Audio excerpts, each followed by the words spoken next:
등장인물 소개 및 배경. 안녕하세요. 제 이름은 지은이고 올해 33살입니다. 저는 서울 외곽의 한 중산층 가정에서 태어나고 자랐습니다. 저희 가족은 어릴 때부터 항상 서로를 아껴주고 힘들 때는 서로에게 의지하며 살아왔습니다. 저희 부모님은 지금도 작은 식당을 함께 운영하고 계시고 저에게는 저보다 2살 어린 남동생이 한 명 있습니다.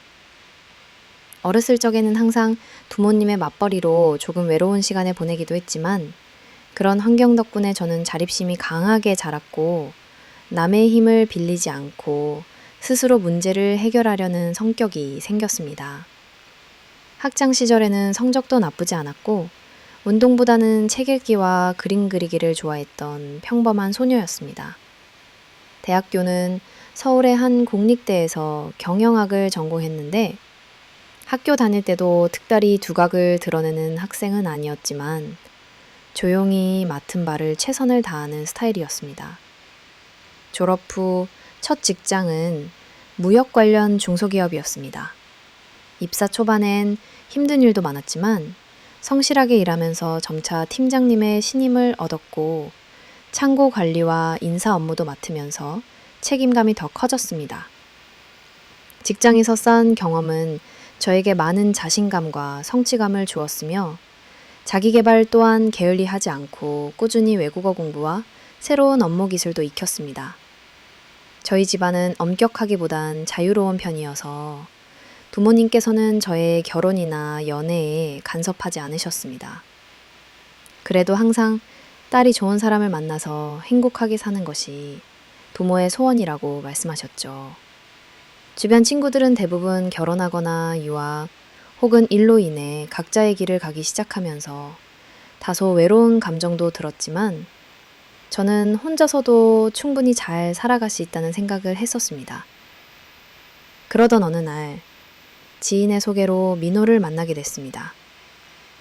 민호는 저보다 1살 많았고 당시 서울 강남의 유명 레스토랑에서 매니저로 근무하고 있었습니다. 첫 만남에서부터 민호는 신중하면서도 밝고 배려심 있는 모습을 보여주었습니다. 말수가 그리 많은 편은 아니었지만 상대방의 이야기를 잘 들어주고 필요한 순간에 꼭 필요한 한마디로 상대방의 마음을 편안하게 해주는 그런 스타일이었어요. 저는 처음에는 그 조용하고 듬직한 성격에 끌렸습니다. 민호는 항상 어른들께 예의 바르고 직원들과도 좋은 관계를 유지하며 살아가는 사람이었습니다. 연애를 시작하면서부터 민호가 절대 감정에 휘둘리는 법이 없다는 사실을 알게 되었습니다. 무언가 결정할 때면 조급하게 굴지 않고 상황을 충분히 생각해서 신중하게 행동하는 민호의 태도에 더욱 신뢰를 느꼈습니다. 시간이 지나면서 서로에 대해 더 많이 알게 되었고 저희는 주말마다 카페에 앉아 이런저런 대화를 나누면서 가까워졌습니다. 때로는 서울 근교로 드라이브를 나가기도 했고 한강에서 자전거를 타며 소소한 일상을 공유하는 게 큰 행복이었습니다. 저희 둘 다 음식을 좋아해서 맛집 탐방도 자주 했고 그중에 민호가 일하는 레스토랑 메뉴를 제가 아주 좋아하게 되어 이따금 방문하기도 했습니다. 그럴 때마다 민호는 자기 직업에 대해 자부심을 갖고 있었고 저도 그런 부분이 자랑스러웠습니다. 민호의 집안은 전통적인 가치를 중시하면서도 자녀의 선택을 존중해주는 분위기였습니다. 민호의 어머니는 평소에 손맛이 좋으시고 음식에 대한 자부심이 커서 명절마다 친척들을 불러 집에서 직접 음식을 차려내실 정도로 부지런하신 분이었습니다.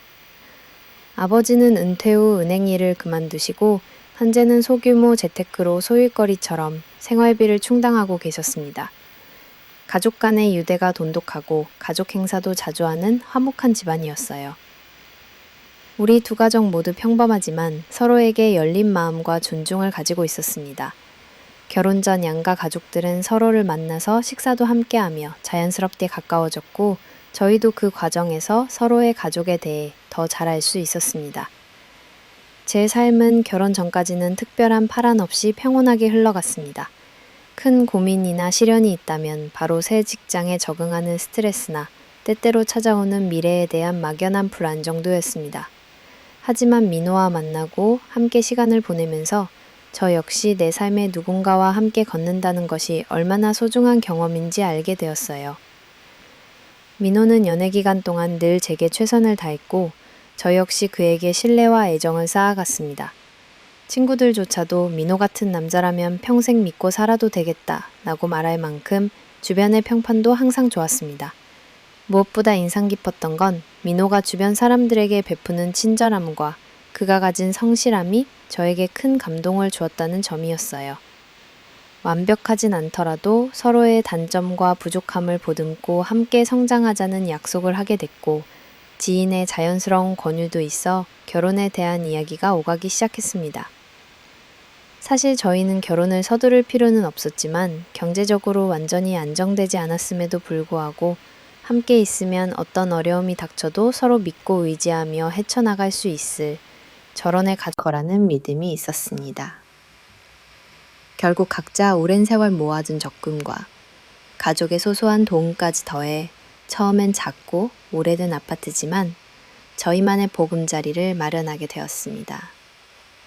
평소에 검소한 저와 직원 복지가 우선이라며 본인 쓰는 걸 줄여가면서도 항상 저와의 미래를 위해 조금씩 아껴두던 민호의 태도는 감동 그 자체였습니다. 신혼생활을 시작하기 전까지 저는 부모님 댁에서 지냈고, 민호는 회사와 가까운 곳에서 월세로 혼자 살고 있었습니다. 결혼 준비는 화려하진 않아도 저희 두 사람이 직접 손수 하나하나 결정하고 꾸몄기에 모든 과정이 더욱 소중하게 느껴졌습니다. 가족들과 친구들에게 축하받으면서 슬픔보단 기대와 설렘이 더 컸던 나날이었죠. 결혼식은 사후에 소박한 예식장에서 올렸고, 가까운 친구들과 가족들만 초대해 조촐하지만 잊지 못할 추억을 만들었습니다. 많은 사람들 앞에서 서약할 때 느꼈던 이제부터 이 사람과 진짜 가족이 되는구나 라는 감정은 아직도 생생하게 기억에 남아 있습니다. 이렇게 저희 부부의 새로운 삶이 시작되었습니다. 남들이 보기엔 평범하고 작은 시작일 수 있지만 저에게는 세상 무엇보다도 특별하고 값진 소중한 변화였습니다. 앞으로의 인생이 어떻게 흘러갈지 모르지만 적어도 그 순간만큼은 모든 게 완벽하다고 느꼈습니다. 차오유 오보미인 결혼을 결심하게 된 계기와 과정. 연애란 결코 쉽지 않은 여정이었습니다. 민호와 저는 각자 바쁜 직장 생활을 하면서도 서로를 배려하며 만남을 이어갔습니다. 연애 초기에는 주말이나 퇴근 후 근처 카페에서 짧게 만나 대화를 나누는 것만으로도 설레고 행복했습니다. 하지만 시간이 지나면서 앞으로의 인생을 함께할 사람으로 서로를 생각하게 되었고, 자연스레 결혼에 대한 이야기를 꺼내게 되었습니다. 처음 결혼 이야기가 나온 것은 우리가 사귄 지 1년 정도가 되었을 때였습니다. 어느 평범한 저녁, 함께 한강을 산책하다가 민호가 조심스럽게 물었습니다. 지은아, 혹시 앞으로 나랑 더 오래 함께 있고 싶다는 생각 해본 적 있어? 저는 순간 마음이 두근거렸고 차분히 나도 그런 생각 자주 해 라고 대답했습니다. 그날 이후 우리는 서로의 결혼관, 미래에 대한 가치관, 가족에 대한 생각 등 구체적인 이야기들을 많이 나누기 시작했습니다. 연애를 하면서 민호와 저는 서로의 생활 습관, 취향, 인생을 대하는 태도, 금전 감각까지 다양한 부분을 자연스럽게 알아가게 되었고, 무엇보다 인간적으로 믿을 수 있다는 점이 늘 결정을 굳게 겼지만 만들어 주었습니다.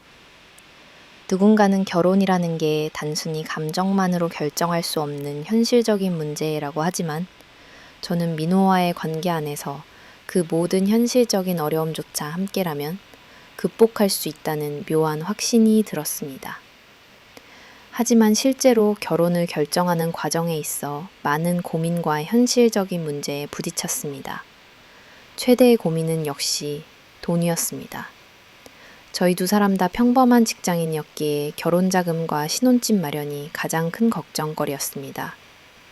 서울에서 마음에 드는 아파트를 구하는 것은 결코 쉬운 일이 아니었고 부모님에게 손을 벌리는 것도 쉽지 않았고요. 민호는 평소 절약하는 성격이었고 회사 생활을 하면서 조금씩 저축해 왔지만 결혼이라는 큰 지출 앞에서 이 돈이 충분한지 늘 불안해했습니다. 저 역시 상황이 다르지 않았기에 가끔은 우리가 지금 결혼을 해도 될까? 라는 생각에 밤새 고민하기도 했습니다. 특히 자잘한 예식 비용, 전셋집 계약금, 가전 가구 구입 비용 등 세세하게 따지기 시작하면 끝도 없었습니다.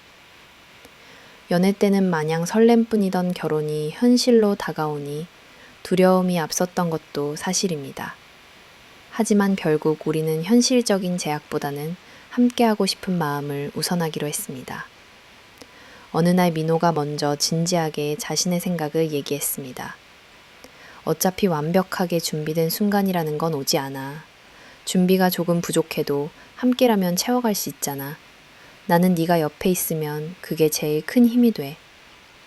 그 말은 제 마음을 크게 움직였고 나 역시 앞으로의 힘든 시간도 민호와 함께라면 충분히 이겨낼 수 있다는 용기를 얻었습니다.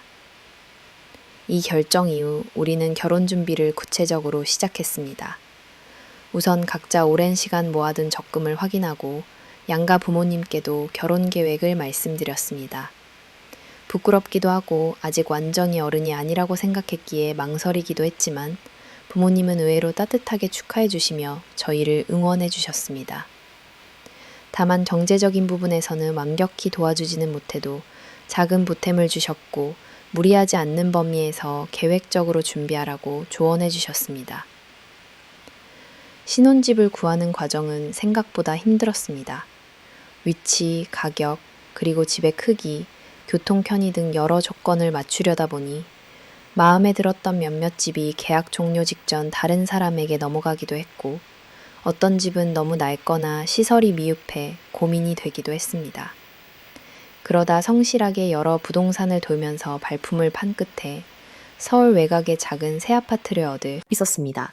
크지는 않지만 깨끗하고 아늑한 공간에서 미래를 함께 시작한다는 사실만으로도 큰 벅참을 느꼈습니다.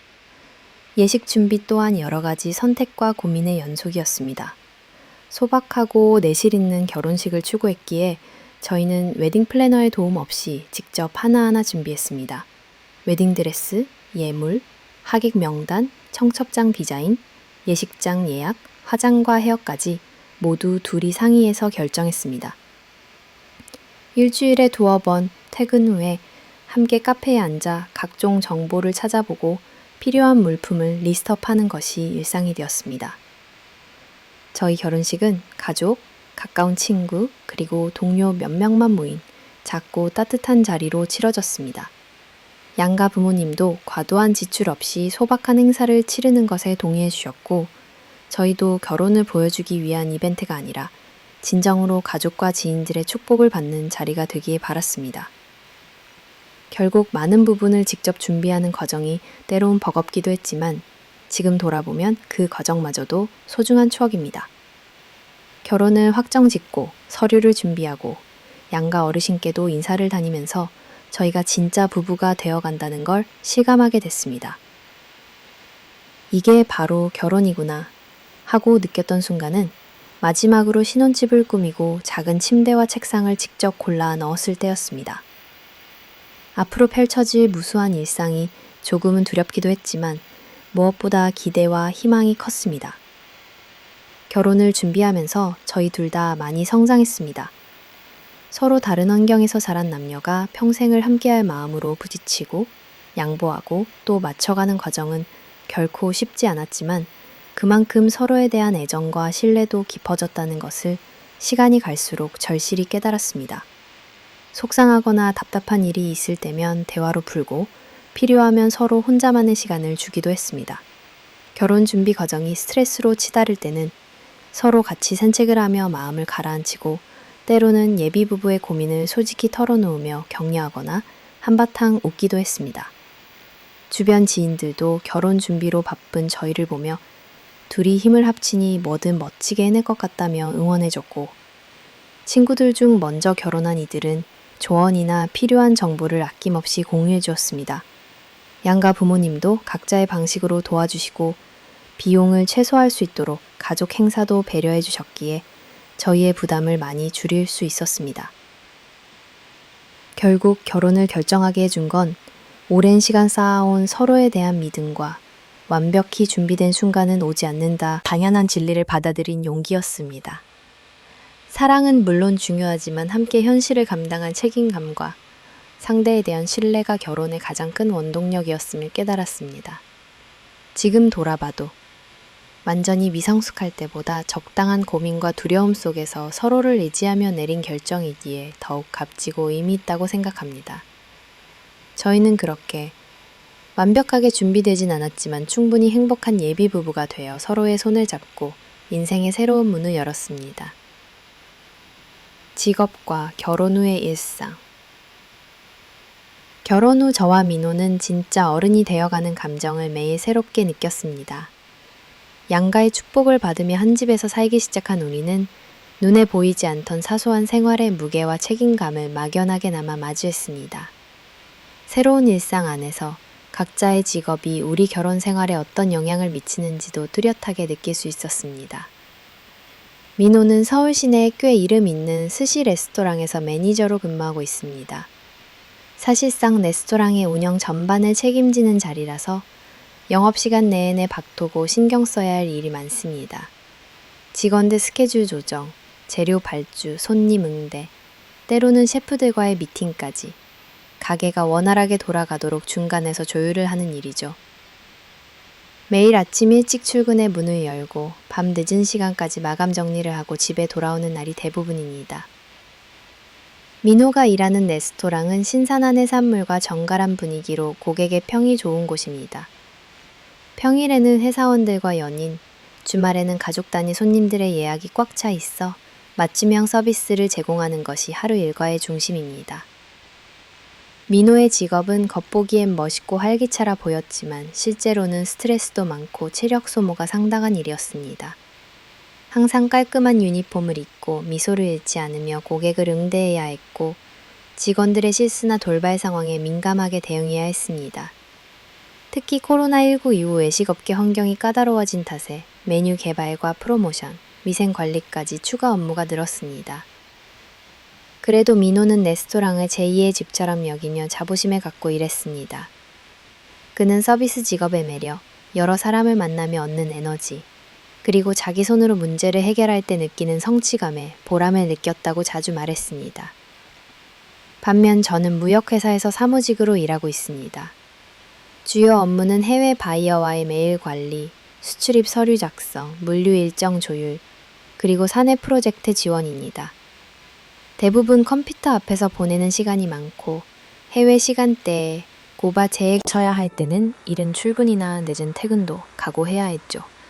회사 특성상 프로젝트가 몰릴 때면 야근이 잦아지고 때론 영어와 일본어로 복잡한 계약서를 검토해야 해서 피로가 누적되기도 했습니다.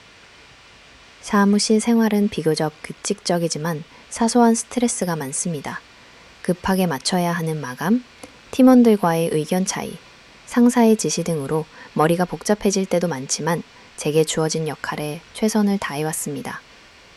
그래도 저의 일상에서 가장 중요한 건 하루를 마치고 집에 돌아와 민호와 보내는 시간이라는 점이 변함없었습니다.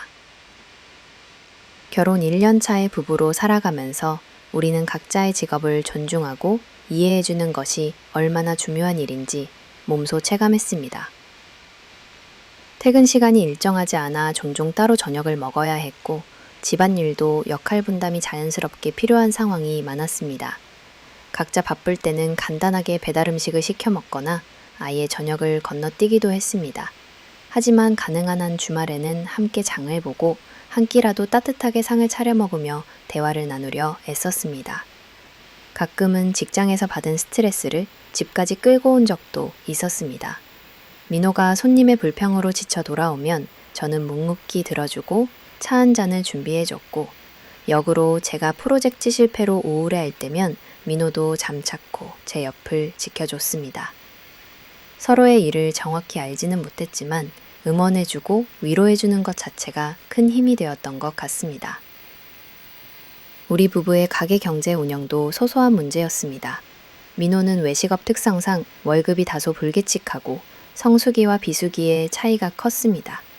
저는 고정 월급이지만 연봉 인상이나 보너스가 많지 않았기에 두 사람 모두 철저하게 예산을 짜서 저축하고 쓸데없는 소비는 지양했습니다. 월세, 관리비, 교통비, 식비, 부모님 용돈까지 세세하게 배분해서 계획적으로 생활했습니다. 신혼 초에는 집을 꾸미는 데에도 관심이 많아 주말마다 소품샵을 찾고 직접 DIY로 작은 책장이나 커튼을 달기도 했습니다. 인테리어 센스가 좋은 민호와 실용성을 중시하는 제가 의견을 맞추느라 때로는 사소한 의견 충돌도 있었지만 함께 맞춰나가는 과정 자체가 즐거운 추억이었습니다. 여가 시간도 서로 다르게 활용했습니다. 민호는 주말에 쉬는 날엔 종종 새로운 레시피를 시도해 집에서 요리를 해줬고 저는 독서나 드라마 시청 혹은 친구들과의 짧은 만남으로 스트레스를 해소했습니다.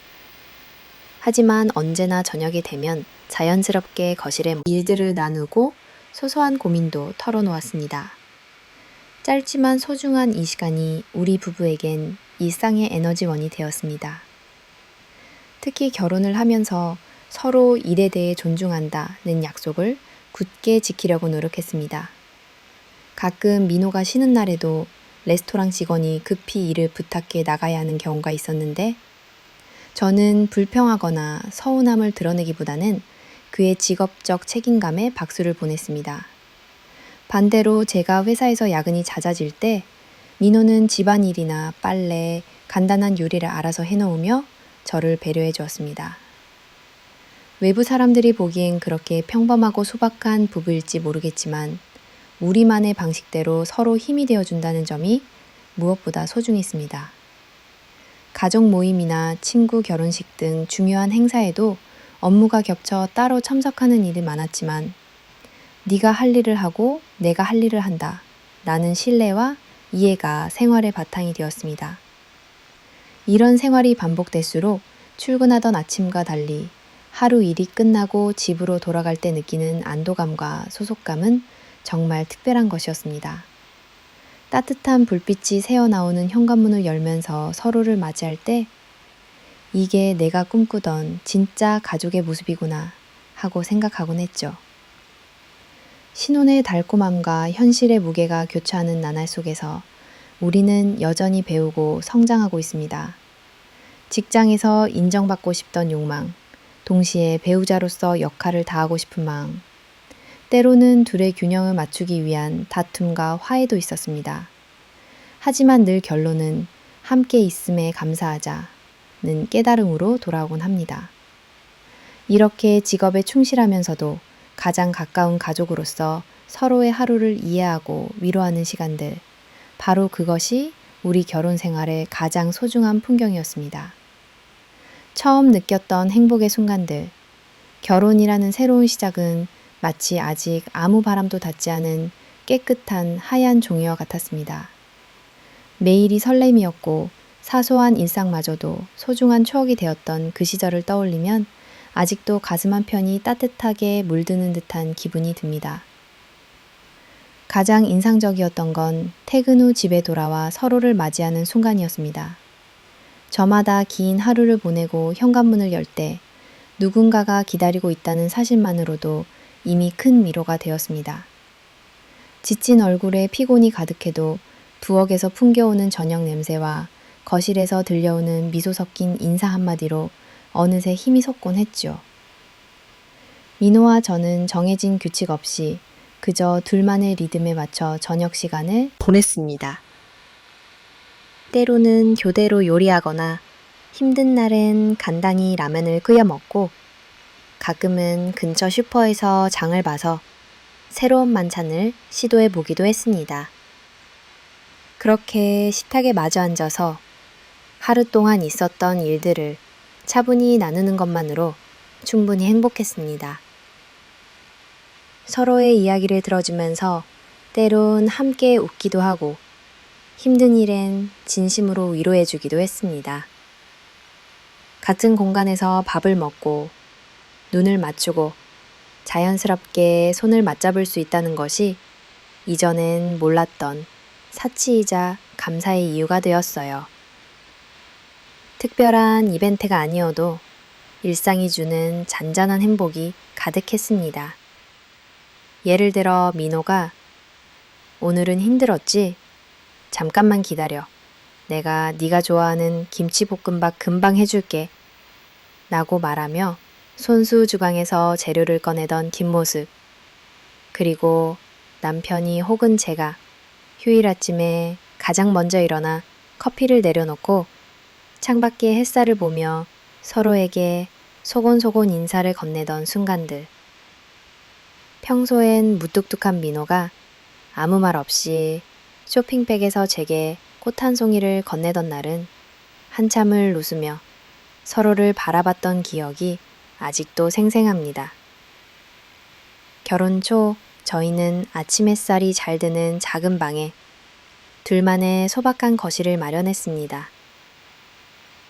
주말 아침이면 소파에 나란히 앉아 좋아하는 음악을 틀고 가끔은 같이 요가도 하고 바깥 등산이나 산책을 하며 일상을 더 풍요롭게 만들려고 노력했습니다. 날씨가 좋은 어느 날엔 함께 도시락을 싸서 가까운 공원으로 나가 피크닉도 했습니다. 그때마다 민호는 어릴 적 이야기를 꺼내거나 저도 가족들과의 추억, 회사 생활의 소소한 에피소드를 나눴습니다. 그 과정이 두 사람을 더 가까이 이어주는 시간이었다고 생각합니다. 작은 기쁨도 서로에겐 큰 축제가 되곤 했습니다. 월급날이나 보너스가 나오는 날이면 둘이 기념 삼아 외식도 하고 케이크를 사와 소박하게 축하하던 일이 많았어요. 두 사람 다 주류를 잘 마시지는 않지만 특별한 날엔 와인 한 병을 오픈해 촛불을 켜고 조용히 이야기꽃을 피우기도 했죠. 그 밤 서로의 시선을 마주치며 손을 꼭 잡았던 따스함은 결코 바랄 수 없는 신혼만의 마법 같습니다. 이따금 민호가 직장에서 생선이나 고급 해산물을 사오기도 했는데 그것이 둘만의 은근한 이벤트가 되곤 했습니다.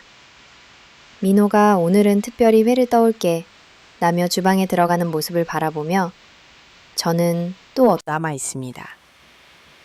한 번은 제가 실수로 너무 많은 소금을 넣은 적이 있었는데 민호가 웃으며 이 정도면 햇살처럼 짭짤하네 라고 농담을 해 분위기를 풀어주었던 일도 생각납니다. 평일 밤이면 둘이 손을 꼭 잡고 집 근처 카페를 찾아가 조용히 말없이 창밖을 바라보거나 책을 읽는 시간이 참 좋았습니다. 때론 아무 대화도 없이 그저 옆에 있다는 사실만으로 위로가 되는 순간들이 더 많았던 것 같습니다. 그렇게 함께 걷는 저녁 산책길, 도시의 불빛과 공원의 고요함 속에서 새삼 이 사람이 내 옆에 있다는 게 얼마나 감사한 일인가 하고 마음속 깊이 되새겨보기도 했습니다. 연말연시나 명절이 가까울 때면 각자의 가족 모임에 다녀와 집에서 따로 둘만의 조용한 파티도 했습니다. 크리스마스엔 작지만 손수 트리를 꾸미고 둘이 좋아하는 영화를 틀어놓고 간식에 와인 한 잔을 곁들였습니다. 특별히 거창한 선물이나 이벤트가 아니어도 고맙다, 수고했다는 말 한마디에 진심을 전하며 따뜻한 분위기를 만들었습니다.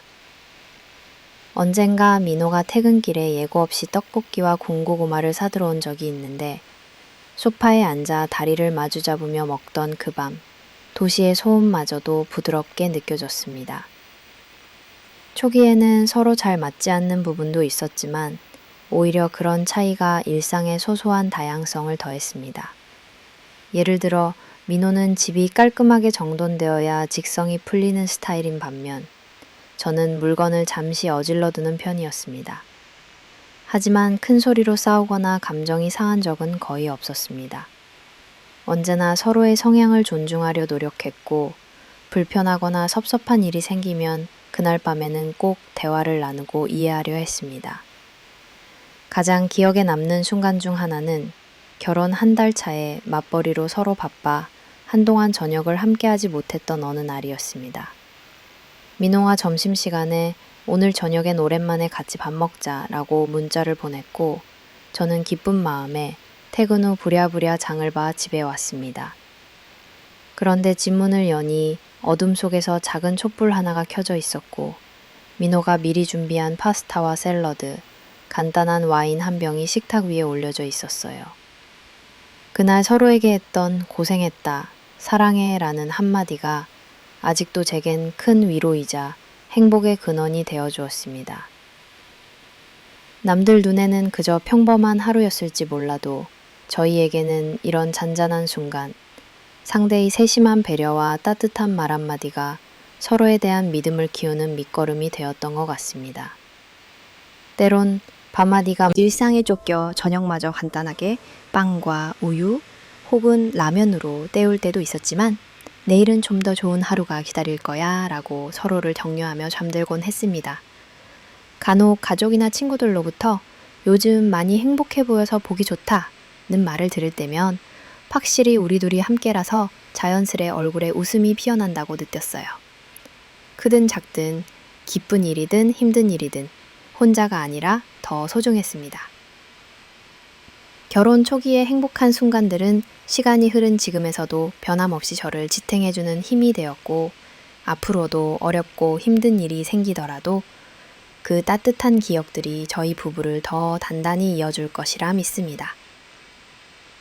처음으로 느낀 이상한 기운, 결혼 생활이 어느 정도 안정기에 접어들 즈음 우리 부부의 일상에도 미묘한 변화가 찾아오기 시작했다. 그 전까지는 서로를 향한 기대와 배려, 설렘이 가장 먼저 느껴졌다면 이제는 상대방의 사소한 습관, 변화 하나하나까지도 민감하게 느끼고 질투나 오해 같은 감정의 그림자가 슬며시 자리 잡기 시작했던 시기였다. 처음 이상하다고 느낀 건 저녁 식탁 위에 오른 음식의 분위기였다. 이전까지 민호가 준비해준 해산물 요리들은 언제나 신선했고 맛있었다. 신혼 초반에는 일주일에 서너 번씩 레스토랑에서 가져온 회나 초밥 또는 민호가 집에서 직접 군 참치 스테이크 같은 것이 종종 식탁에 올라왔다. 덕분에 퇴근길에도 늘 기대가 생겼다. 회사 동료들 앞에서 나는 집에 가면 남편이 손수 준비해주는 레스토랑 수준의 요리를 먹는다 며 은근히 자랑하기도 했다. 하지만 서서히 어떤 날부터인가 민호가 가져온 생선이나 회의 색깔이 전처럼 선명하지 않다는 걸 깨달았다. 그날따라 유난히 비릿한 냄새가 났고 식감도 평소와 달랐다. 원래라면 음식 냄새에 민감한 내가 먼저 눈치챘겠지만 직장 생활이 힘드니 입맛이 변한 걸 수도 있다. 오늘따라 생선의 산도가 덜 맞았나 보다. 라고 스스로 넘기려고 애썼다. 처음엔 양념을 새로 바꿔서 그런가 싶기도 했고 민호가 바쁜 와중에도 나를 위해 애쓰는 모습이 떠올라 굳이 큰 내색은 하지 않았다. 그리고 스스로 내가 너무 예민하게 군 걸 수도 있어 라며 마음을 다잡았다. 그렇지만 마음 한구석엔 무언가 달라진 것 같다는 불안감이 조금씩 싹트기 시작했다. 어느 날 회를 먹다가 예전에는 한 번도 느껴보지 못한 쓴맛이 살짝 났다. 그 순간 순간적으로 이건 무슨 맛이지? 상한 건가? 라는 의문이 스쳤다. 하지만 민호는 평소와 다름없이 이건 오늘 특별히 아끼는 부위라 일부러 챙겨왔어 라는 말을 했기에 나도 별 의심 없이 넘어갔다. 또 다른 날에는 배달 음식의 포장이 조금 헝클어진 채 도착하곤 했다. 원래 민호는 깔끔한 포장을 중시했는데 급하게 준비한 듯한 느낌이 자주 들다 보니 뭔지 모르게 작은 불편감이 쌓였다. 부엌에서도 자주 이상한 점이 보이기 시작했다. 예전엔 언제나 청결과 정리를 철저히 했던 민호가 퇴근 후 냉장고 문을 급히 열고 닫으며 뭔가를 숨기듯 바쁘게 움직이는 것이 눈에 자주 띄었고 이상하게 재료 포장지의 일부가 이미 찢겨 있거나 반 정도 남은 음식이 자주 나왔다. 내가 단서처럼 여긴 이상한 점은 한둘이 아니었다. 어느 날 냉장고 문을 열었는데 그 안에는 살짝 변색된 해가 랩에 감겨 보관되고 있었다. 냄새는 거의 없었지만 표면이 평소보다 살짝 마른 느낌이 강했다. 새로 산 건지 남은 건지 분간이 안 될 정도였다. 이런 사소한 변화가 누적되자 나는 괜스레 걱정이 늘었고 민호와의 신뢰감에도 아주 작은 금이 가기 시작했다. 처음에는 이런 의심을 스스로 다잡으려 애썼다. 민호도 요즘 회사 일이 많아서 바쁘고 주방 정리를 제대로 할 시간도 별로 없는 것 같다. 나는 합리화를 했다. 하지만 매번 변색이 심하거나 냄새가 불쾌한 음식이 등장할 때면 혹시 이 정도는 괜찮겠지? 나는 그의 속내가 곁에서 속삭이는 것 같았다. 한 번은 식사를 하다 말고 내가 이거 오늘은 색이 좀 다르네? 신선한 맞지? 하고 조심히 물어본 적이 있었다. 그때 민호는 잠시 당황한 표정을 지었지만 곧 당연하지. 그냥 오늘은 해가 두껍게 썰려서 그래. 원래 이런 부분이 식감이 좀 달라. 라고 설명했다. 평소 신뢰하던 민호의 반응이어서 나는 그 말을 그냥 믿으려 했지만 마음 한편은 묘하게 찜찜했다. 아마 내 마음이 변하기 시작한 것도 바로 이때였던 것 같다. 아주 작은 불안에서 시작된 의심은 언제나 사소한 일상 틈새에서 자꾸만 고개를 들었다. 집안 분위기도 덩달아 조금씩 변했다. 예전에는 기가 후에 서로 한참을 붙들고 대화를 나누곤 했는데 최근 들어 민호는 퇴근과 동시에 곧장 주방이나 냉장고 쪽으로 먼저 향했다. 나와 눈을 잘 마주치지 않고 휴대폰을 만지작거리며 바쁜 척을 했다. 이런 때마다 나도 모르게 민호의 일이나 식사 준비에 간섭이 심해졌나? 내가 집안 살림에 너무 예민한 건가? 하는 자기 검열이 자연스럽게 뒤따랐다. 바쁜 생활 속에서 서로 배려하는 마음이 흐릿해진 건 아닌지 나 자신을 먼저 돌아보려고 애썼다. 하지만 분명 무언가 변했다는 예감이 갈수록 강해졌다. 작은 변화에만 집착하지 말자며 마음을 다잡으려 했지만 사소함 속에서 이상함이 쌓여가는 건 멈출 수 없었다. 어느 날 밤 늦게 퇴근한 민호가 오늘은 너무 힘들어서 그냥 간단히 라면만 끓여 먹자고 제안했다. 평소라면 특별한 약속이 없는 한 무조건 신선한 재료로 직접 튀긴 요리를 고집하던 민호였기에 그 제안 하나에도 웬일로 속마음을 들키는 것 같아 당황스럽기도 했다.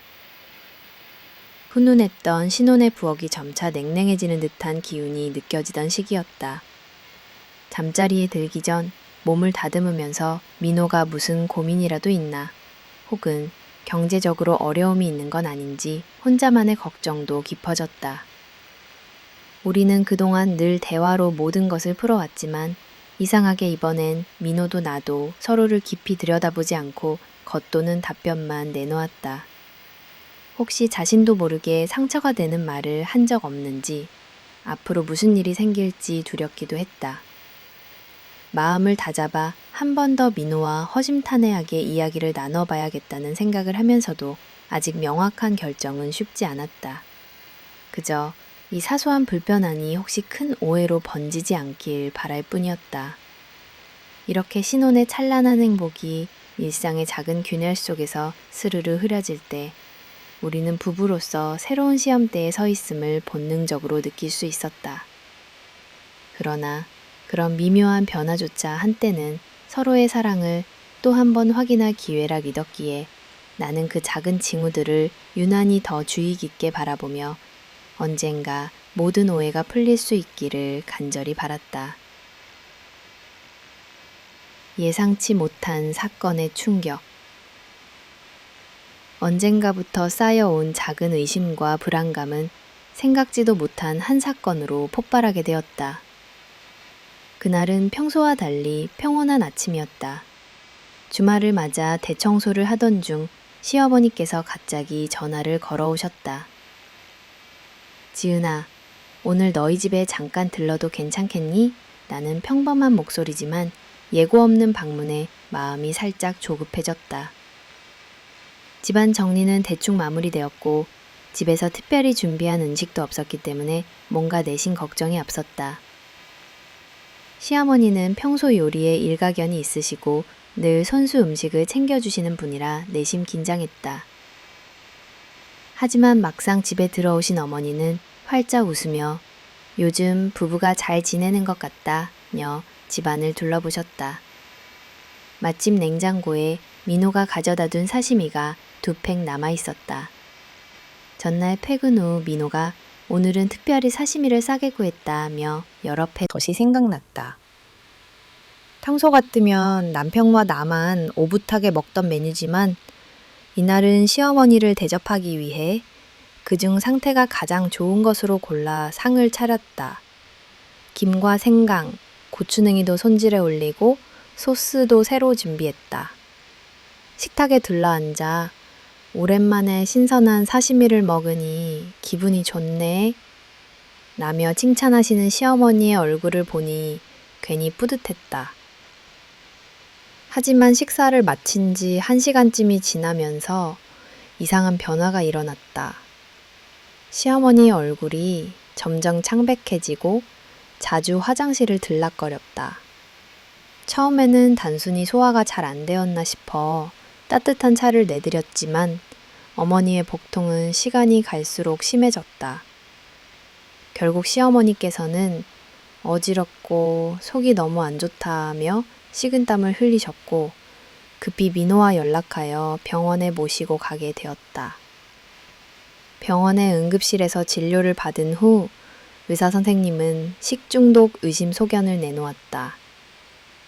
최근에 드신 음식에서 문제가 생긴 것일 수도 있습니다. 난 말을 듣는 순간 머리가 하얘졌다. 내가 준비했던 사시미가 바로 문제라는 의심을 지울 수 없었고 죄책감이 밀려들었다. 그날 남편에게 연락했을 때 민호 역시 목소리에 평소와는 다른 긴장감이 묻어났다. 시어머니께서는 다행히 심각한 합병증 없이 수액 치료를 받은 후 귀가하셨지만 나는 머릿속이 온통 죄송함과 자책으로 가득했다. 혹시 내가 상태를 더 꼼꼼히 확인했어야 했는데 민호가 가져온 음식을 의심했더라면 그냥 차려드리지 않았을 텐데 등등의 생각이 꼬리에 꼬리를 물었다. 이 사건은 단순히 한 끼 식사에서 끝나지 않았다. 집으로 돌아온 후 민호와의 대화도 이상하게 어색해졌다. 평소면 엄마가 아프셨다니 너무 걱정된다. 고 먼저 걱정 어린 말을 건넸을 민호가 오히려 나에게 왜 하필 엄마에게 그 사시미를 줬냐 고 짜증 섞인 어투로 말했다. 순간 억울함과 분노가 뒤섞여 아무 말도 할 수 없었다. 내가 의도적으로 한 것도 아니고 남편이 가져다 둔 재료로 성의껏 차린 자리였음에도 불구하고 오히려 내가 모든 잘못의 원인이 된 듯 몰아가는 태도에 상처를 받았다. 상황이 이렇게까지 꼬인 이유를 이해할 수 없어 혼란스러웠다. 그날 이후로 며칠 동안 집안에 냉랭한 기운이 감돌았다. 민호는 일이 바쁘다며 늦게 들어오는 일이 많아졌고 나 역시 괜히 미안하고 불편한 기분에 서로의 눈을 제대로 마주하지 못했다. 시어머니는 다행히 며칠 휴식 후 금세 다시 활력을 찾으셨으나 더 큰 오해로 번지진 않을까 시어머니께서 나와 내 살림에 대해 좋지 않은 인상을 가지시면 어쩌나 하는 걱정이 쌓였다. 이 사건을 통해 단순히 식재료 문제가 아니라 우리 부부 관계에 숨어있던 미묘한 긴장감이 드러났다. 겉으론 평화로운 척 했지만 서로에 대한 신뢰가 깨질 수 있다는 현실을 몸소 경험했다. 민호의 반응에서도 숨기고 있는 어떤 감정이 느껴졌고 나는 처음으로 혹시 민호가 나에게 무언가를 솔직히 말하지 못하는 것은 아닐까? 라는 의심이 생겼다. 그날 밤 잠들지 못하고 뒤척이던 나는 냉장고를 다시 열어 문제의 사시미 포장지를 꼼꼼히 살펴봤다. 유통기한은 진작 지나 있었다.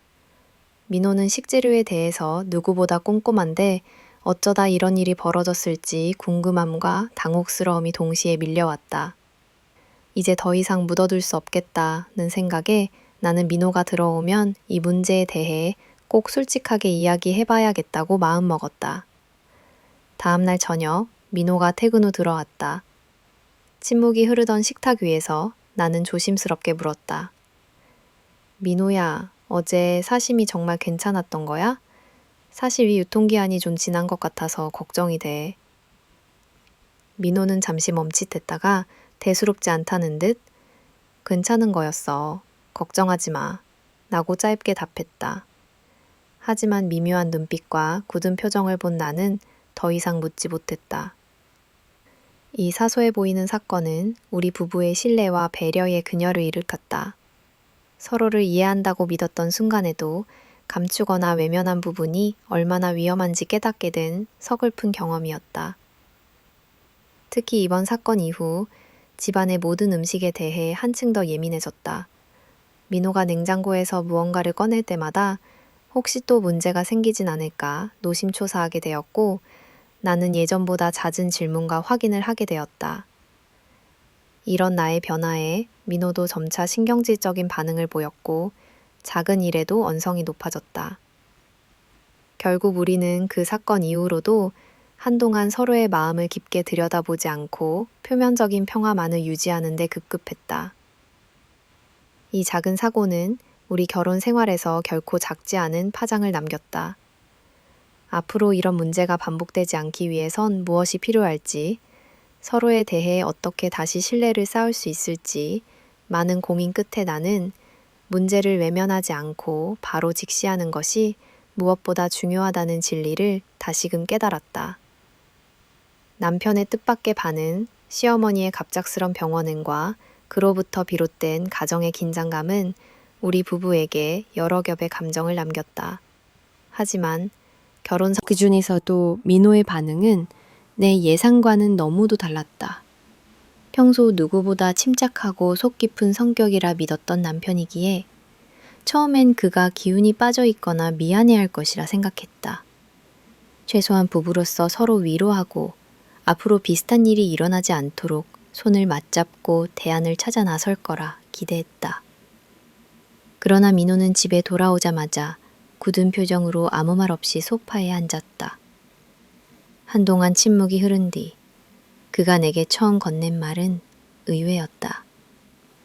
다음부터는 그런 회 엄마한테 주지 마. 목소리는 낮았지만 단호했고 뭔가 단단하게 닫힌 듯한 울림에 내 가슴 한켠이 싸늘해졌다. 처음엔 무심코 흘린 한 줄로 들었지만 그의 표정과 어조를 듣는 순간 단순한 조언이나 걱정 이상의 감정이 담겨 있음을 느꼈다. 내가 일부러 그런 게 아니잖아. 냉장고에 있던 것 중에서 상태 제일 좋아 보이는 걸로 드린 거야. 괜찮을 줄 알았는데. 나는 조심스레 해명했다. 평소 같으면 고생 많았어. 다음엔 더 주의하자. 라며 나를 안아주었을 민호가 이번만은 모른 척 고개를 돌렸다. 잠시 후에야 민호는 진짜로 상황 판단을 좀 잘했어야지. 그런 건 젊은 사람도 종종 탈이 나는데 더군다나 나이 드신 엄마한테는 더 조심했어야지. 다음엔 이런 일이 없게 해줘. 나는 순간 억울함, 죄책감, 서운함이 한꺼번에 몰려왔다. 아무리 내가 실수했다 해도 그동안 그의 신뢰와 배려를 믿고 힘겹게 버텼는데 오로지 나에게 잘못을 돌리는 듯한 태도에 상처가 컸다. 침묵은 점점 무거워졌다. 내가 뭐라 말해도 민호는 짧고 빈정거리는 대답만 했다. 그의 말에는 왜인지 불안, 조바심, 그리고 내게 표현하지 못하는 또 다른 부담이 섞여 있는 듯했다. 솔직히 앞으로는 그냥 이런 음식 냉장고에 오래 두지 말자. 특히 엄마 오실 때는 미리 신선한 걸 사오든가. 굳이 그걸 드릴 이유 없잖아. 그의 태도는 부드럽지 않았고 마치 모든 상황의 원인이 내가 된 듯 느껴졌다. 나는 점점 화가 치밀었지만 동시에 혹시 민호 입장에서도 너무 큰 충격을 받았던 건 아닐까. 엄마가 아프셨던 두려움이 곧 분노로 표현된 건 아니었을까라는 생각에 차마 강하게 항변하지 못했다. 하지만 반복되는 민호의 무뚝뚝한 언행과 그날 이후 생긴 미묘한 거리감은 내 마음도 점차 얼어붙게 만들었다. 평소면 사소한 말다툼도 얼마 지나지 않아 서로를 토닥이며 풀었을 텐데 이번 나는 더욱 조심스러워졌고 민호는 늦게 들어오거나 방에 혼자 있는 시간이 많아졌다. 서로를 배려한다고 생각했지만 실상 우리는 점점 더 자기 껍질에만 머물렀다. 그 사건 뒤 나는 민호의 감정 변화에 더욱 예민해졌다.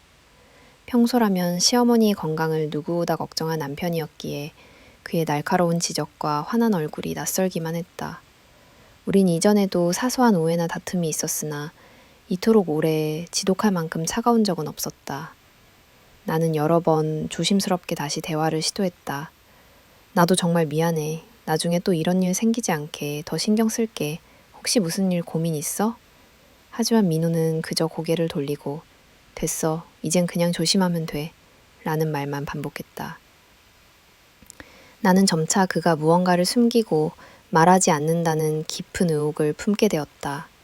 그의 말투와 행동 속에 단순한 걱정만이 아니라 죄책감, 후회, 혹은 내가 알지 못하는 비밀이 숨어 있다는 느낌이 강하게 들었다. 가끔 출근 준비를 하거나 혼자 거실에 앉아 휴대폰을 보는 그의 어깨는 눈에 띄게 축 늘어져 있었다. 집안에서 나는 시어머니와의 일을 되풀이해 떠올리며 스스로를 탓하기도 했다. 혹시 내가 결혼 생활에 적응하지 못한 건 아닐까, 신경을 너무 못 쓴 건 아닐까 하며 깊은 죄책감과 자기 검열에 시달렸다.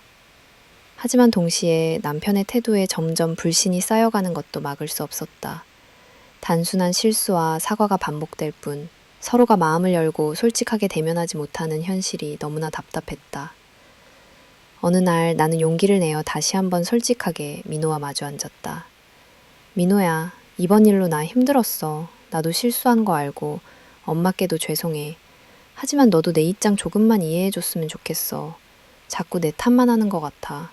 우리 진짜로 이야기 좀 해보자. 민호는 잠시 침묵하더니 조용히 입을 열었다.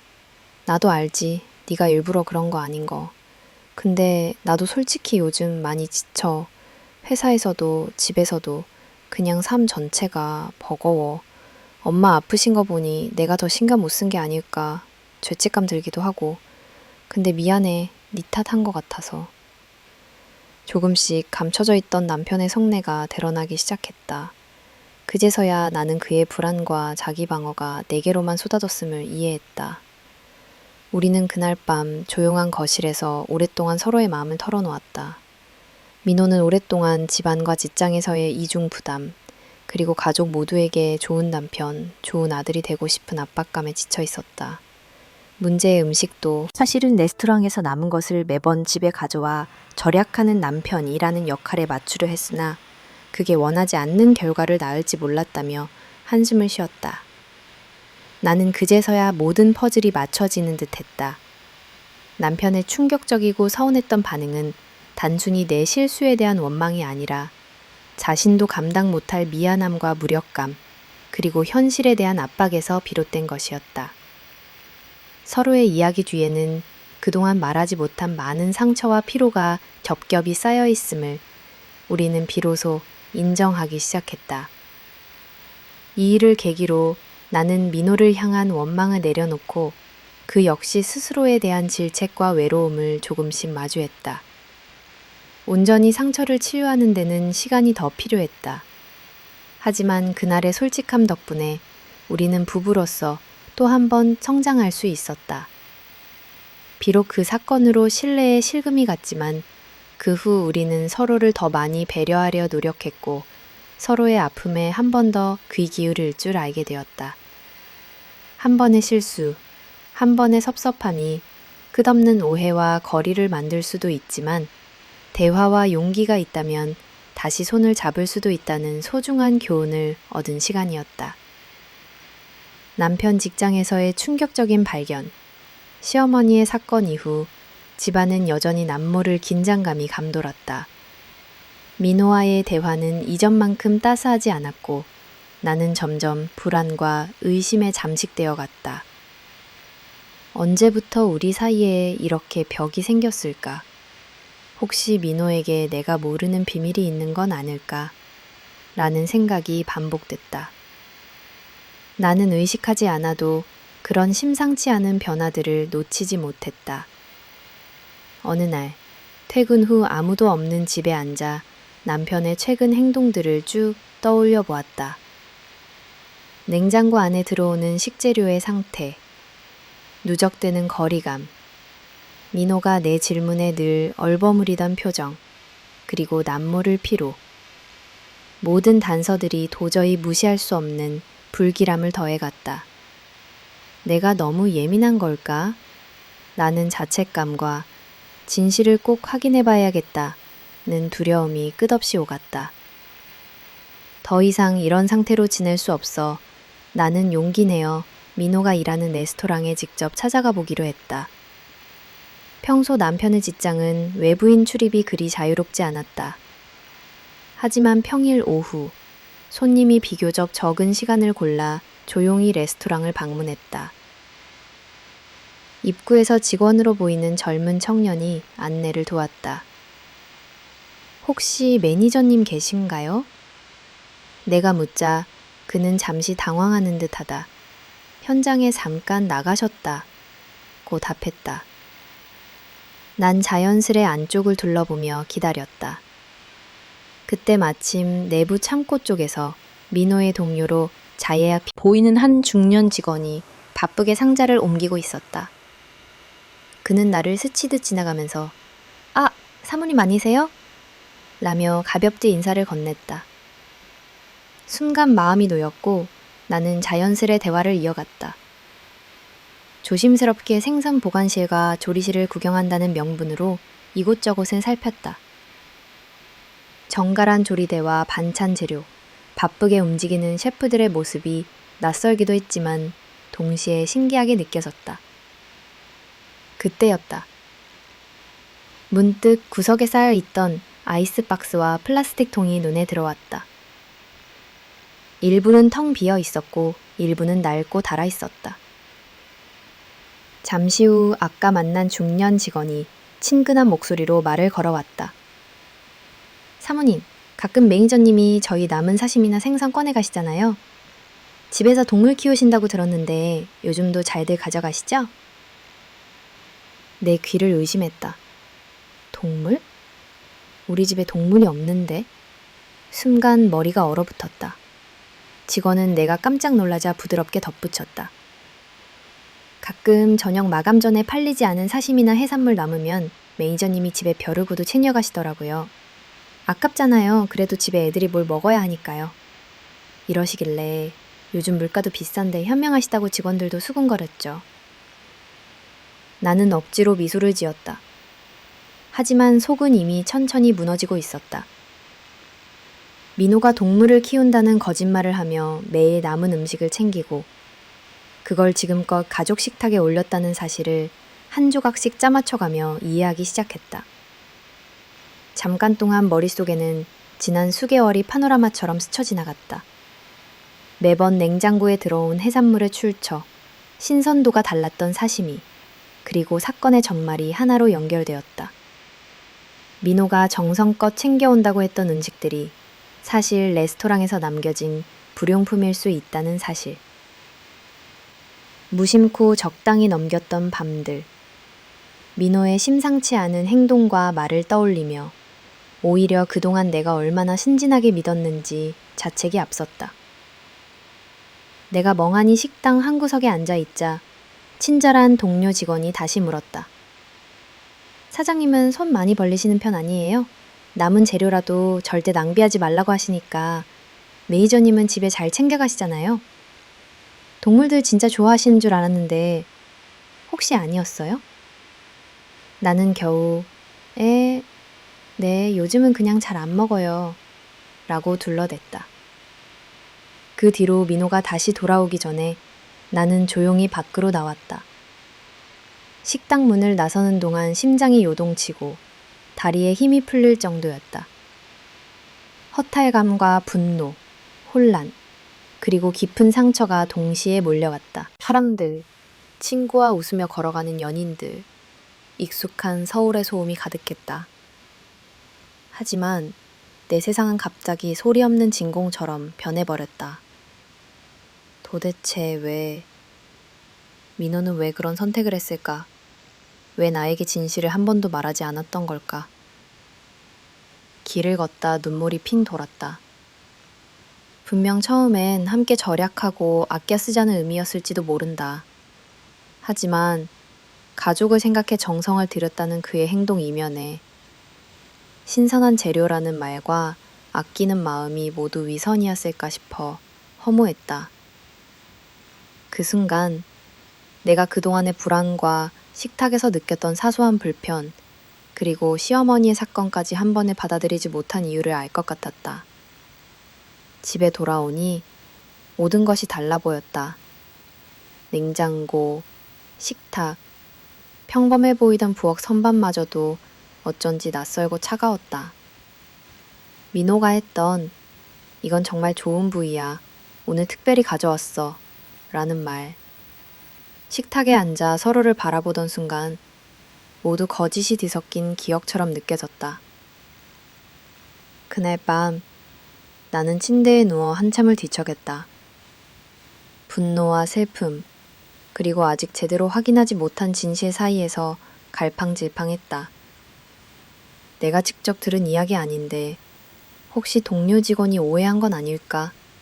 라는 마지막 희망을 붙들어 보려 했지만 모든 정황과 앞선 의심들이 진실을 말해주고 있었다.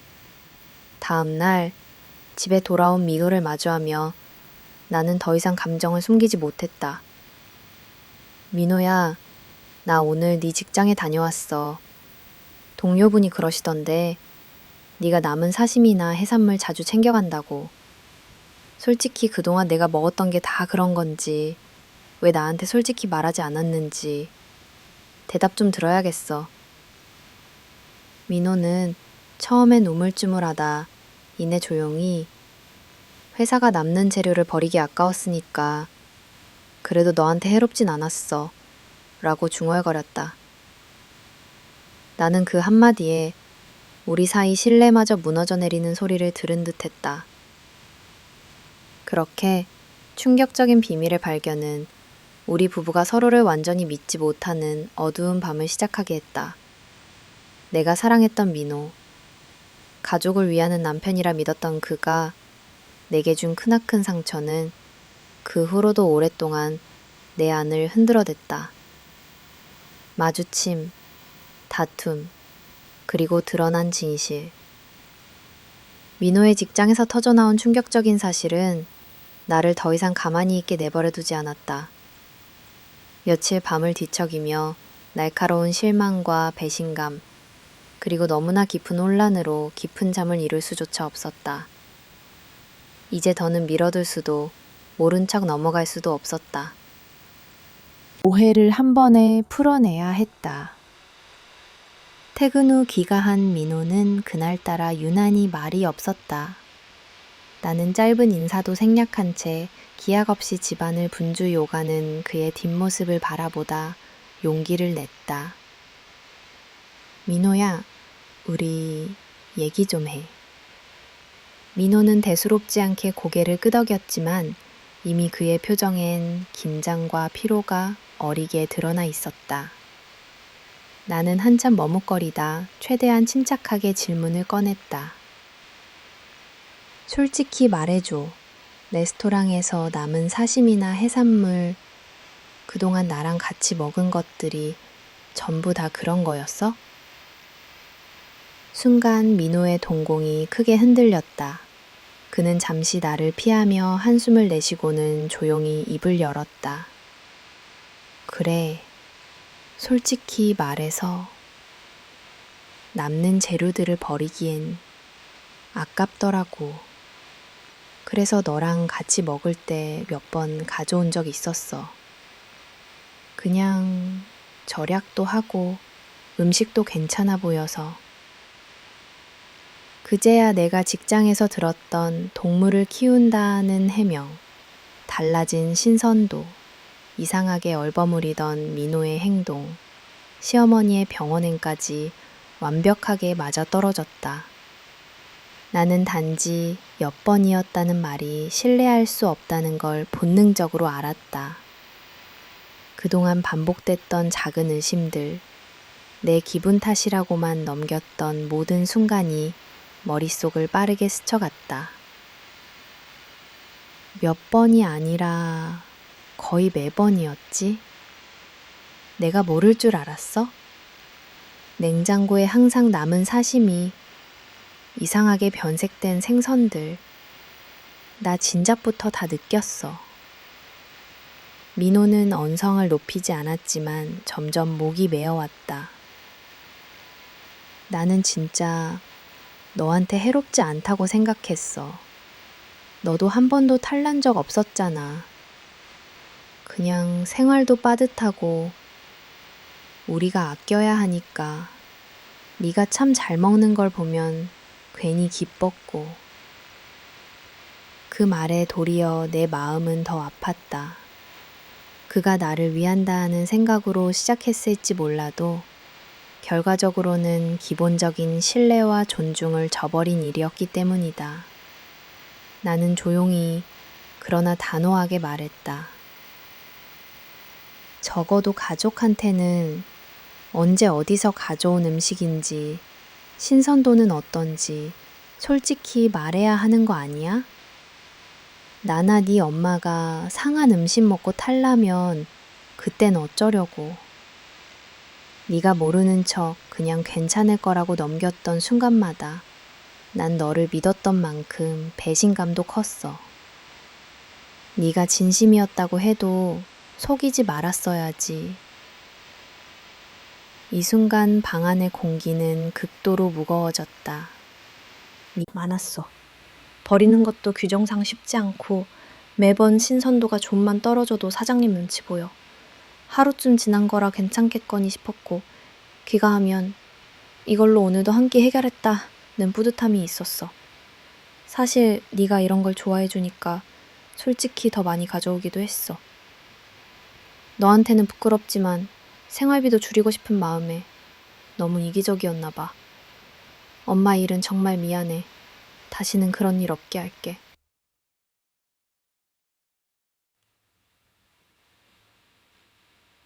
나는 그제야 민호의 성실함 뒤에 감춰진 불안, 직장과 살림살이에 대한 압박, 그리고 나를 실망시키고 싶지 않다는 조바심을 읽었다. 하지만 이해하려 애써도 이번 일만은 쉽게 용서할 수 없었다. 논쟁이 이어졌다. 생활이 힘들고 절약하고 싶은 건 이해하지만 그걸 내게 숨기면 어떻게 하라는 거야? 뭐든 같이 고민하고 결정했어야지. 적어도 내 건강, 엄마 건강을 먼저 생각했어야 했잖아. 나는 울컥하며 억누른 감정을 쏟아냈다.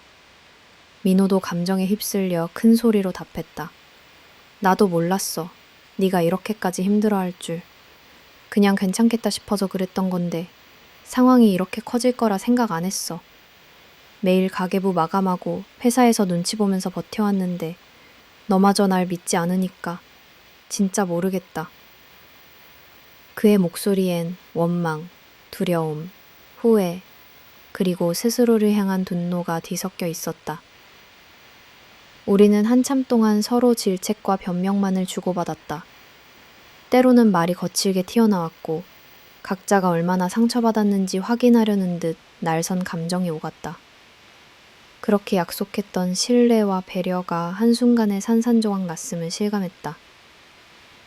결국 나는 너덜너덜해진 마음으로 마지막 말을 건넸다. 차라리 일찍 말해줬으면 이렇게까지 서로를 미워하지 않았을 거야. 난 진짜 네가 나를 가족으로 생각하는지 그저 편리하게 동반자로만 여겼는지 헷갈려. 솔직히 이렇게까지 진실을 숨길 정도면 앞으로도 뭘 믿을 수 있을지 모르겠어. 민호는 지쳐버린 목소리로 말했다. 다 내 잘못이야. 미안해. 앞으로는 절대 숨기는 거 없이 솔직히 말할게. 근데 지금 당장은 네 마음을 어떻게 돌려놓아야 할지 모르겠어. 이 대화 후 우리는 각자 방으로 들어가 조용히 문을 닫았다.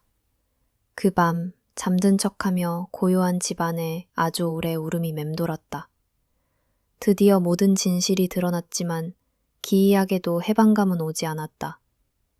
오히려 마음 한구석이 시린 빈자리만 더 커져갔다.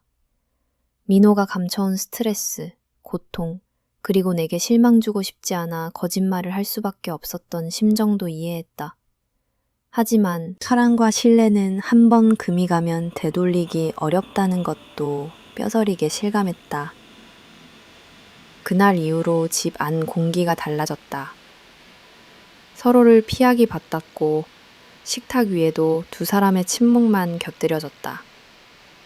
말로는 용서한다 해도 외면할 수 없는 상처, 그리고 앞으로를 향한 불신이 매 순간 덧칠되는 듯 했다. 이처럼 한 번의 거짓말은 단순한 용서나 후회만으로는 쉽게 사라지지 않았다. 우리는 각자의 방에서 혹은 같은 공간에 있으면서도 서로를 더 이상 온전히 믿을 수 없게 되었다. 서로의 눈빛이 마주칠 때마다 그날 밤 터져나온 모든 고백이 진동처럼 남아 있었다. 이렇게 사랑과 신뢰 위에 세운 줄 알았던 결혼 생활은 단 한 번의 위기로 깊은 균열이 찾아왔고 나는 오랫동안 그 틈에서 방향을 잃은 채 방황할 수밖에 없었다. 뒤바뀐 일상과 배신의 그림자, 민호와의 격렬한 다툼 이후 집안은 그야말로 쓸쓸함과 침묵으로 가득했다. 진실이 드러난 순간에도 이상하게 시원하지 않았고 오히려 마음 한쪽 구석에서부터 서서히 찾아오는 얼어붙는 듯한 냉기가 온몸을 휘감았다. 매일 익숙하게 반복되던 일상은 순식간에 낯설고 투명해졌다. 아침에 눈을 떠도 마주 앉는 식탁엔 아무 대화도 오가지 않았다. 밥솥을 열어보면 예전처럼 서로의 입맛을 따지며 고른 반찬 대신 습관적으로 준비한 간단한 음식만 덩그러니 남아 있었다. 나와 민호는 마치 한 집에 사는 타인처럼 행동했다. 거실에 함께 앉아 있어도 각자 휴대폰을 응시하는 시간이 길어졌다. TV의 소리는 그냥 배경음일 뿐 더 이상 함께 웃거나 대화하는 시간은 없었다. 남편이 샤워실로 들어가면 나는 자연스레 방 안에 틀어박히고 내가 부엌에서 냉장고를 열면 그는 흘끗 한번 쳐다보고 조용히 지나갔다. 가끔 눈이 마주치면 양쪽 모두 혼란과 우울, 그리고 설명할 수 없는 경계심이 서려 있었다. 실은 객관적으로 보면 내 생활의 환경은 크게 바뀐 게 없었다. 아침이면 출근 준비를 하며 거울을 보기 바빴고 저녁에는 집에 돌아오자마자 습관적으로 그날 회사에서 있었던 일들을 핸드폰 속 친구와 문자를 주고받았다. 민호 역시 평소처럼 옷을 갈아입고 저녁 뉴스에 잠시 귀를 기울였다. 하지만 그 모든 평범한 움직임 뒤에는 누적된 배신감과 상처가 바닥에 깊은 수렁처럼 깔려 있었다. 나의 마음은 예민한 재료들 볼 때면 무수한 의심과 고통이 뒤범벅이 됐다. 민호가 주방에서 뭔가를 챙길라 치면 참을 수 없이 어디서 가져온 거야? 정말 믿고 먹어도 돼? 같은 질문이 출구처럼 튀어나왔다. 민호는 대답을 하면서도 자신의 실수와 거짓말, 그리고 내 의구심이 동시에 떠올랐는지 한숨을 깊게 내쉬기 일쑤였다. 숨도 제대로 쉬지 못하는 이런 상태가 몇 주간 이어졌다. 한밤중 침대 양끝 머리에 등을 돌리고 누워있어도 서로가 깨어있음을 안다. 창밖에 반사된 희미한 불빛을 보며 이대로 가정이 무너지는 건 아닐까? 서로가 돌이킬 수 없는 상처를 주고 있는 건 아닐까? 라는 불안 속에 하루하루를 버텼다. 가끔은 결혼 초 민호가 보여주었던 자상함과 배려가 머릿속에 스쳐 지나가 불현듯 이런 생각에 울컥하게 됐다. 내가 사랑했던 그 사람은 어디로 갔을까? 왜 우리는 이토록 낯설게 되어버렸을까? 내 속은 점점 텅 비어갔다. 출근길 전철에서, 점심식당에서, 혹은 회사 화장실 거울 앞에서 혼자만의 침묵에 빠졌다. 웃음기도 수다도 설렘도 빠르게 사라졌다. 나뿐 아니라 민호 역시 지쳐있음을 여러 차례 느꼈다. 그는 퇴근하면 때로는 이유 없이 곧장 방에 들어가 문을 닫았고 메신저로만 간단한 인사나 업무 연락을 남겼다. 이런 거리감 속에서 조금씩 우리는 서로를 포기하는 방법을 배워가는 것만 같았다. 집안 분위기는 점점 더 차가워졌다. 가장 힘들었던 건 민호가 몇 번이나 어색하고 형식적인 말투로 미안하다, 앞으론 조심하겠다는 말을 반복한 뒤로 나 자신이 더 이상 어떤 말도 듣고 싶지 않다는 사실이었다. 진심 어린 사과조차도 지나치게 공허하게 느껴질 때가 있었다. 실은 나는 그의 거짓말보다 오랜 기간 나를 상대로 아무렇지 않게 비밀을 품어왔다는 사실, 즉 가족으로서의 신뢰가 깨진 지점에서 가장 크게 무너졌다. 가끔씩은 화가 치밀어 스스로를 탓하기도 했다. 그렇게 냉장고한 신선도를 걱정했으면서도 왜 믿고 먹었을까? 스스로 조금만 더 살펴봤다면 우리 사이가 이렇게까지 무너지지는 않았을까? 라는 자책감이 수시로 고개를 들었다. 그러나 동시에 배우자로서 누군가를 전적으로 믿었다가 그 믿음이 배신당했을 때 가장 아픈 건 상대방에 대한 분노보다 나 자신을 용서할 수 없는 깊은 무기력감임을 깨달았다. 민호는 서툴게라도 대화를 시도하려 했지만 나는 점점 마음을 닫았다. 그만해. 지금은 그냥 조용히 있고 싶어. 이런 말들이 반복될수록 우리 관계는 떼냉 옥틀어졌다. 결국 주말에도 각자 자기 볼 일만 찾았고 예전처럼 외출 계획이나 저녁 약속도 사라졌다. 어느 날 문득 시어머니에게 전화가 걸려왔다. 처음엔 아무렇지 않게 안부를 묻으셨으나 곧 내 목소리에 섞인 슬픔과 피곤함을 눈치채신 듯 아무래도 요즘 힘들어 보인다며 내게 솔직하게 털어놓으라고 하셨다.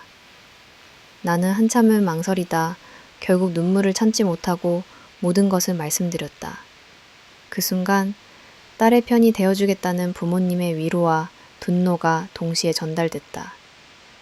네가 아무리 참고 살아도 네 인생을 무시하지는 마라. 결혼 생활이란 게 한순간 마음에 금이 가면 돌이키기 너무 어렵단다.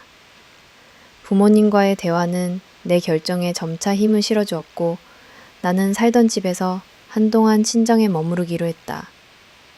짐을 챙기는 동안 민호는 내내 침묵했다. 우리 서로에게 더 이상 상처 주지 않았으면 좋겠어. 시간이 필요해. 내 마지막 말에 민호는 깊은 한숨과 함께 고개를 떨궜다. 그날 밤 나는 오랜만에 혼자 된 방에서 깊은 잠에 들었다. 새로운 환경에 적응하면서도 마음 한구석엔 여전히 아픔과 배신감이 있었다. 그러나 동시에 이제야 내 삶을 되찾을 첫걸음을 내딛는 건 아닐까? 나는 작은 용기도 피어올랐다. 돌아보면 믿었던 사람에게 반복적으로 배신당한다는 일은 단순히 감정적 고통을 넘어 자존감까지 송두리째 흔든다. 나의 진심, 신뢰, 그리고 희생마저 한순간 무너진 기분.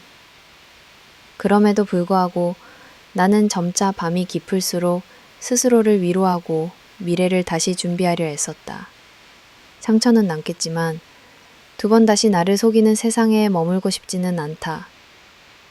이런 각오 속에서 나는 결코 과거로 돌아가지 않을 용기를 조금씩 키워가고 있었다. 단호한 결심과 인생의 전환점, 긴 침묵과 상처, 반복되는 불신의 시간 끝에 내 마음속에는 오래도록 묶여있던 매듭이 드디어 풀릴 듯한 예감이 들었다. 처음엔 아직도 혹시나 하는 미련이 남아있었다. 조금만 더 참고 대화를 시도해보면 달라질까? 나는 마음이 한편으로 떠나지 않았다. 하지만 상처 위로 덧칠되는 작은 실망이 쌓이고 함께 있는 시간이 오히려 고통스러워질수록 나는 더 이상 이 결혼을 유지하는 게 누구에게도 도움이 되지 않는다는 사실을 받아들일 수밖에 없었다. 하루는 거실 한쪽에 앉아 오랜만에 결혼 앨범을 꺼내보았다. 웃고 있는 우리의 얼굴, 그때 품었던 순수한 약속들, 어설프지만 따뜻했던 신혼집의 추억이 파노라마처럼 펼쳐졌다. 하지만 마음 한구석에는 이미 불가능한 균열이 생겨 있었다. 이제 다시는 그때로 돌아갈 수 없다는 뼈아픈 현실만이 남아 있었다. 더 이상 시간을 끄는 건 나 자신에게도, 민호에게도, 그리고 양가 부모님에게도 상처만 키우는 일임을 깨달았다. 나는 큰 결심을 하고 부모님께 전화했다. 처음엔 내가 결정할 수 있을지 걱정하셨지만 내 목소리에 실린 단호함을 느끼시곤 조용히 내 편을 들어주셨다. 지은아, 누구보다 네가 행복해야 해. 아무리 힘들었더라도 이제 충분히 견뎠으니 네 자신을 위해 새로운 삶을 선택해도 괜찮아. 처음으로 완전히 홀로 서야 한다는 두려움이 몰려왔다. 결혼이라는 울타리 안에서 살아온 시간, 그리고 사회가 부여한 아내라는 역할을 내려놓고 나 자신에게 충실해지려는 시도가 생각보다 버거웠다. 친정으로 잠시 몸을 옮긴 후에도 나는 여러 차례 민호와 마지막 대화를 시도했다. 한동안 각자 감정을 추슬렀지만 우리의 대화는 점점 의무적이고 형식적으로 변했다. 민호야, 우리 더는 이대로 지낼 수 없을 것 같아. 나는 너를 미워하고 싶지 않고 너도 나 때문에 괴로워하지 않았으면 좋겠어. 이 결혼을 여기서 끝내는 게 우리 모두에게 최선이 아닐까 싶어. 내 말에 민호는 잠깐 눈시울이 붉어졌으나 이미 많은 것을 체념한 듯한 표정이었다. 사실 나도 이제서야 네가 고통받는 걸 보는 게 더 힘들다는 걸 알아. 이젠 네가 네 삶을 다시 찾았으면 좋겠어. 미안하고 고마웠다. 서로 눈물을 흘렸지만 더는 원망이나 미련 대신 긴 시간 끝에 이해와 포기가 섞여 있었다. 양가 부모님 역시 우리의 결정을 듣고 각자 다른 반응을 보였다. 나의 부모님은 잘한 결정이라며 적극적으로 내 뜻을 지지했고, 민호의 부모님은 처음엔 크게 당황하고 분노했다. 특히 시어머니는 전화를 걸어 네가 우리 가족을 이토록 쉽게 끊어낼 줄 몰랐다며 서운함을 강하게 표현하셨다. 하지만 결국 모든 사정을 들으시고는 더 이상 나를 붙잡지 않으셨다. 이혼 절차는 생각보다 차분하게 진행됐다. 마지막으로 남편과 함께 찾아간 구청에서 서류를 작성하고 각자의 도장을 찍는 순간 나는 떨리는 손으로 자신의 이름을 마지막으로 썼다.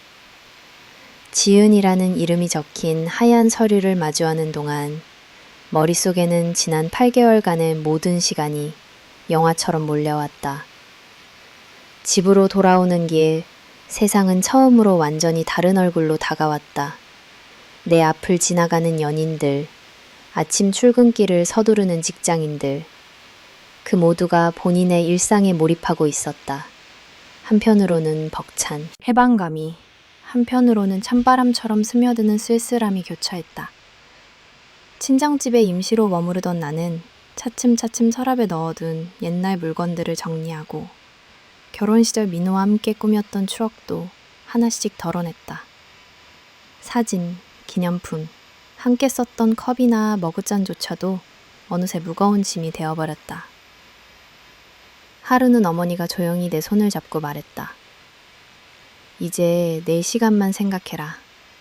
남은 인생을 누구보다 존중하면서 살아가야 한다. 나는 새로운 출발을 위해 이력서를 손질하고 그동안 소홀했던 자기계발에도 다시 힘을 주었다. 수요일 저녁엔 오랜만에 대학 동창을 만나 커피를 마셨고 주말엔 어릴 적 좋아하던 영화를 홀로 보는 법도 하나씩 배워갔다. 외로움이 전혀 없는 건 아니었지만 적어도 더 이상 누군가의 거짓말과 배신에 휘둘리며 살지는 않겠다는 결의가 생겼다. 민호는 한동안 연락이 닿지 않았다. 나도 더 이상 그의 소식을 궁금해하거나 원망하지 않기로 마음먹었다. 우리에겐 각기 다른 상처가 남았지만 이제 그 상처를 통해 각자의 자리에서 새로운 삶을 살아야 한다는 사실을 분명히 깨달았다. 가끔은 밤이 깊어질 무렵 창밖을 바라보며 옛 감정에 휘말릴 때도 있었다. 하지만 이상하게도 이전과 달리 후회보다는 전보다 조금 더 단단해진 나 자신을 발견했다. 나는 내 인생의 주연이 되어야 한다는 다짐, 그리고 온전한 나로 다시 시작하겠다는 다짐이 내 안에서 서서히 자라나고 있었다. 결혼 생활, 사랑, 신뢰, 그리고 이별. 그 모든 과정을 겪으며 나는 한층 더 성장했다.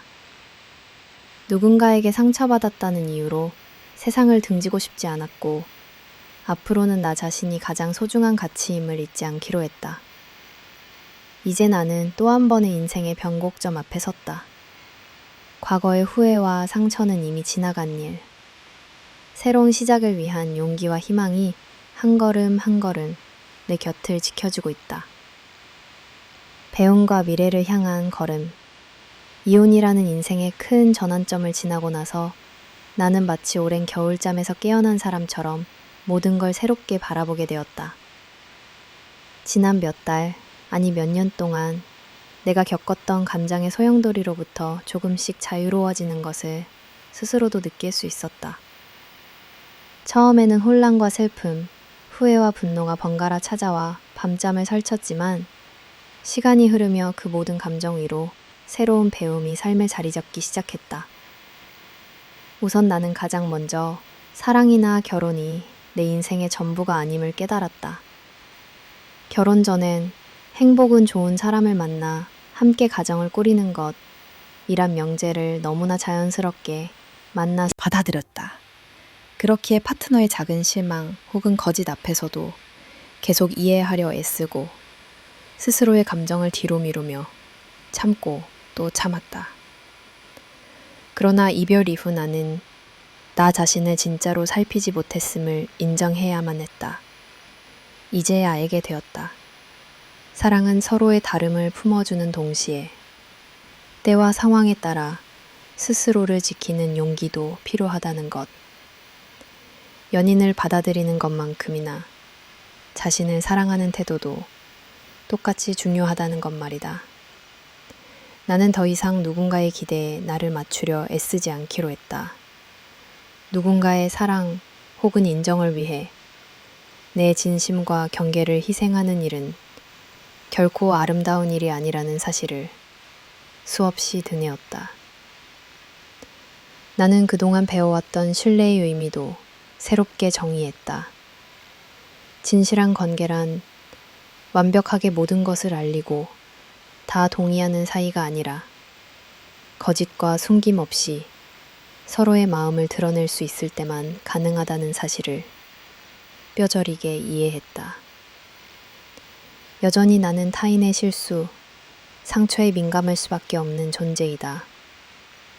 하지만 적어도 상대가 내게 솔직하다면 어떤 문제가 닥쳐와도 해결의 길은 언제나 열려 있다는 걸 말이다. 또 하나, 나는 용서와 이해의 차이를 오랜 시간 고민했다. 사람들은 흔히 용서를 미덕으로 여긴다. 그러나 나는 용서란 상대방을 무조건 덮어주는 것이 아니라 내 마음의 평화를 위해 한 걸음 뒤로 물러서 스스로를 지켜내는 과정임을 알게 되었다. 아픈 기억을 외면하거나 애써 잊으려 하기보단 그 아픔을 인정하고 소중한 경험으로 삼는 것. 이게 바로 진짜 치유의 시작이었다. 나는 스스로에게 이제부터는 어떤 상황에서도 내 목소리를 숨기지 말아야 한다고 다짐했다. 어떤 관계든 두려움이나 의무감 때문에 자신의 감정을 억누르면 결국 둘 다 불행해진다는 것. 내 결혼 생활을 돌아보며 절실히 깨달았다.